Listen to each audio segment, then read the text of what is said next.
RCF.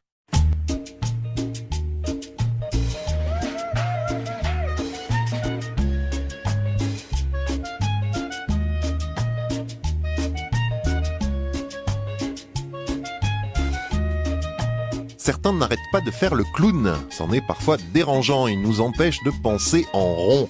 Un spectacle de clown est proposé au Temple du A de Bordeaux où vous êtes pasteur Valérie Mali. Bonjour. Bonjour.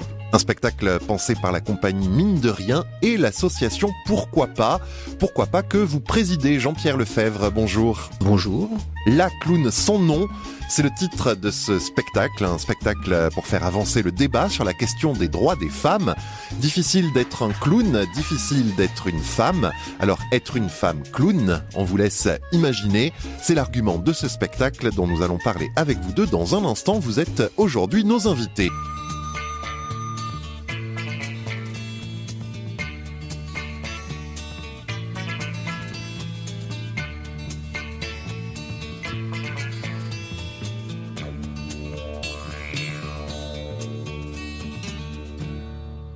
Mon nom est personne. Ennio Morricone sur RCF Bordeaux.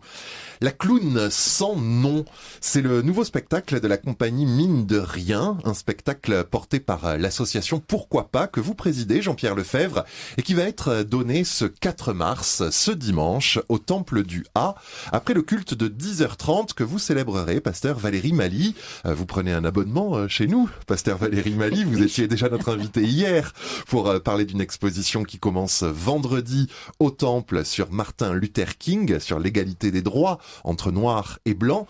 Ici, le spectacle La clown sans nom va parler de l'égalité femmes-hommes à l'occasion de la journée prochaine, 8 mars, des droits des femmes. Jean-Pierre Lefebvre, c'est ça l'objet de ce spectacle, parler de l'égalité femmes-hommes? Complètement, puisqu'il se situe dans l'appel à projet qu'avait lancé la mairie de Bordeaux autour de la semaine des droits des femmes. Et notre projet de clown sans nom fait suite d'ailleurs au clown chocolat, qui lui aussi était un artiste sans nom. Et l'idée nous est venue de monter cette pièce qui est une pièce prétexte aussi à un débat, une rencontre avec les publics. L'idée, c'est de provoquer la réflexion, la discussion après le spectacle. Voilà, provoquer, c'est pas forcément le terme, mais du moins faire réfléchir et s'inspirer en fin de compte de ce conte que nous allons faire pour apporter chacun peut-être sa contribution à une idée, à comment faire pour essayer d'harmoniser les égalités entre hommes et femmes, par exemple. Voilà, c'est un peu ambitieux, mais bon, on est là pour amener à réfléchir. Voilà. Une pierre à l'édifice de cette égalité appelée des vœux, notamment par la mairie de Bordeaux en ce moment, avec la semaine prochaine, donc toute une semaine d'animation autour des droits des femmes. Votre spectacle fait partie de cette programmation. Il y a un lien, vous parliez, Jean-Pierre Lefebvre, du clown chocolat, entre ce clown et ce spectacle. Donc on rappelle, ce clown chocolat, il est mort à Bordeaux, il est connu pour être le premier artiste noir en France, immortalisé par Toulouse-Lautrec dans un célèbre tableau, plus récemment dans un film avec Omar Sy. Il y a donc un lien entre le clown chocolat et ce spectacle-ci? Alors il y a un lien, comme je le disais tout à l'heure, autour du fait que Chocolat n'avait pas de nom, hein, puisque clown chocolat, c'est un sobriquet qui lui a été attribué, qui est d'ailleurs très péjoratif, hein, puisque c'est lié à sa couleur de peau, et qu'il n'a eu droit à un nom véritable que le jour de sa mort, et le lien, c'est bien sûr le cimetière protestant. Le lien, c'est aussi Madame Valérie Mali, pasteur du Temple du A, qui nous avait permis de présenter ce spectacle que nous avions fait sur le clown chocolat. Et l'idée nous est venue, et c'est un petit peu le hasard, mais est-ce que le hasard, elle nous en parlera mieux que moi, le hasard faisant bien les choses, il y a une exposition autour de Martin Luther King qui débute le 2 mars au Temple du A. C'est pas non plus quelque chose de neutre pour nous, hein, puis par rapport à la mémoire du clown chocolat. Et puis les femmes aussi, l'idée de ce spectacle, c'est qu'une femme a doublement des difficultés pour se faire reconnaître dans son identité propre, et d'où l'idée de ce clown sans nom, qui est un travail fait autour de la difficulté pour une jeune femme de trouver un emploi ou une place dans la société. Alors d'autant plus quand elle est clown, quel cirque, disions-nous, pour se faire admettre et se faire reconnaître. Valérie Mali, pourquoi accueillir ce spectacle au Temple du A ? Pour toutes les raisons qui ont été évoquées précédemment. Je me réjouis beaucoup et je suis vraiment impatiente de découvrir ce nouveau spectacle. et d'être attentive à cette clown chocolat, de lui faire place aussi au sein de l'Église, entre guillemets. Je crois qu'il y a beaucoup de liens et de liants dans cette histoire, parce qu'on part du clown chocolat, mais il y a eu aussi une histoire derrière du cimetière protestant qui a accueilli effectivement le clown chocolat. Et puis il y a aussi au cimetière protestant celui qui a créé la Ligue des droits de l'homme, qui a été qui est enterré là. C'est un protestant à Bordeaux. Et voilà. Et puis quelques années, voire pas un siècle plus tard, une question de femmes. Je trouve que c'est un sujet évidemment d'urgence, de grande urgence, d'actualité. Alors en tant que femme pasteur, c'est évidemment une préoccupation pour moi, mais c'est une préoccupation pour nous tous. Et je sais que Jean-Pierre est sur beaucoup de lieux de combat, et celui-ci en est un pour lui, important, essentiel. Et je pense que le temple se prête, parce que c'est un espace public aussi, un temple, hein, il faut le rappeler, c'est pas un lieu sacré, c'est un espace public ouvert à tous, et nous permettre de profiter de cette représentation inédite, qui s'adresse aussi à toutes les générations, puisque assister à un culte, c'est aussi mêler toutes les générations. Voilà, c'est un moment de rencontre, de partage. C'est pas un spectacle, je crois qu'on ne veut pas comme spectacle, même s'il y a un jeu d'acteurs, sans aucun doute. C'est aussi peut-être une expression artistique, il y a de l'art là-dedans, et c'est de rappeler effectivement que le lieu du culte, le lieu du temple est un espace pour tous, ouvert à tous, et aussi un espace de dialogue, de controverse, de discussion, d'écoute, de partage. Et je pense que c'est ça aussi qui m'intéresse dans la proposition que Jean-Pierre nous a faite et que j'ai accueillie avec beaucoup de reconnaissance, comme l'histoire du clown chocolat. On savait pas où on allait. On y a été ensemble et c'était une belle aventure, et j'ai hâte dimanche prochain de la revivre avec toi et avec tous ceux qui pourront nous rejoindre. Donc la clown, son nom, après ce préambule de présentation, on va voir plus précisément ce qu'aborde cette représentation qui sera donnée au Temple du Ha ce dimanche 4 mars après le culte de 10h30 à l'occasion ce 8 mars de la Journée internationale des droits des femmes. L'as-tu vu ? Emmanuel Labaïs. De quoi parle-t-il, ce spectacle ? Une clown sans nom. On va en parler avec vous de Jean-Pierre Lefebvre, président de l'association Pourquoi pas, et Valérie Mali qui accueillait ce spectacle, cette représentation au Temple du Ha de Bordeaux, 32 rue du Ha, entre la place Péberlan et la rue de Cursol, où vous êtes pasteur. Ce sera ce dimanche 4 mars après le culte de 10h30. C'est un spectacle présenté par la compagnie Mine de Rien. Vous nous présentez, Jean-Pierre Lefebvre, cette compagnie ? Alors c'est une jeune compagnie qui travaille essentiellement dans le domaine de la santé, qui a produit des pièces déjà en destination du personnel de la santé et des malades ou des gens en bonne santé qui sont intéressés par des sujets divers. Toujours avec ce principe de provoquer, même si le mot n'est pas bon, une discussion. Oui, c'est aussi pour entraîner un peu une réflexion. Donc le terme réfléchir nous plaît beaucoup. Hein, c'est un peu un théâtre en miroir, hein, pour faire poétique. Ouais. Et donc voilà, ce sont deux jeunes femmes qui travaillent beaucoup dans ce sujet-là avec d'autres comédiens. Ce qu'il faut dire aussi, c'est que le spectacle est aussi musical.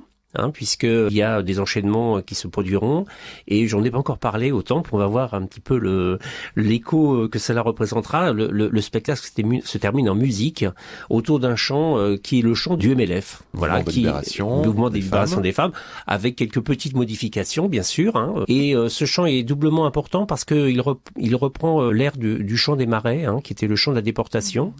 Et donc dans notre projet, c'est un projet aussi à la fois très humoristique, très très léger puisque la musique est là aussi, mais qui est quand même un sujet référencié et très lié à la mémoire, puisque une femme comme Simone Veil par exemple symbolise bien ces deux luttes, lutte des femmes, déportation bien sûr, et d'ailleurs à cette occasion vous savez qu'en 2018 elle sera inhumée au Panthéon, donc c'est un élément très important.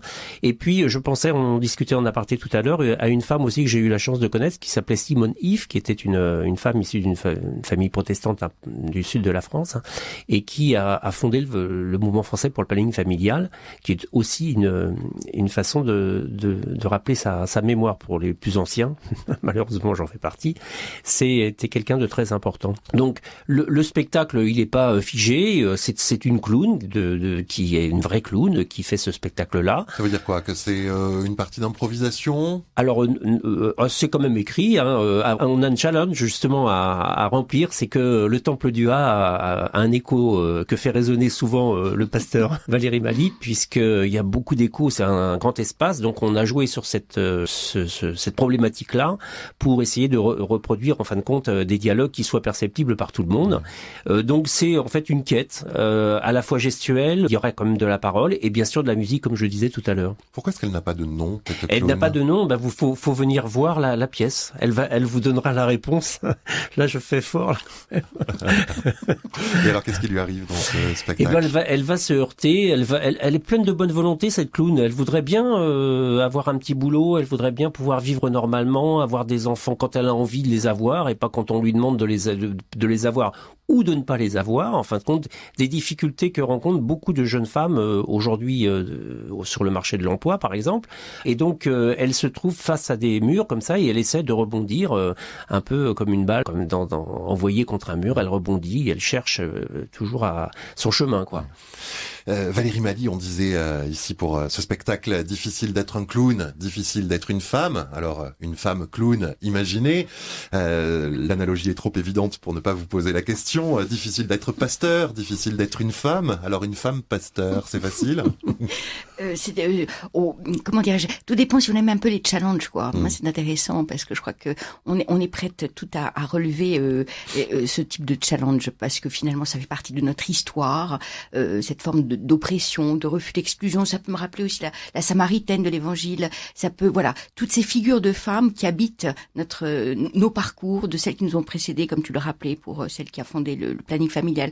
Et je trouve que c'est des figures à la fois qui, pour aujourd'hui, peuvent devenir anonymes parce qu'on les a oubliées, parce qu'on n'est pas là pour être non plus mis sur le sommet. Hein, c'est pas là l'objet, mais rappeler qu'il y a eu ces combats menés par ces femmes qui nous permettent aujourd'hui peut-être de vivre mieux nos situations professionnelles, etc., parce que nous avons été précédés par celles qui nous ont permis d'ouvrir les voies, mais il y a des enjeux qui demeurent difficiles, et je trouve que voilà que ça soit dit sous forme d'un clown, enfin avec l'expression d'un clown, qu'il y a un vrai combat au quotidien pour beaucoup de femmes aujourd'hui, que ce soit avec une femme pasteur entre guillemets qui mène d'autres types de combats, mais malgré tout, il y a des discriminations, on le sent, il y a des crispations à nouveau et on le sent aussi. Donc tout ça doit être mis bout à bout. Et puis je trouve que ce qui est intéressant, c'est que ça puisse se faire avec le sourire. Il y aura sans doute beaucoup d'humour. Oui. Je crois qu'il faut aussi arriver à en sourire parfois, à ne pas se prendre au sérieux.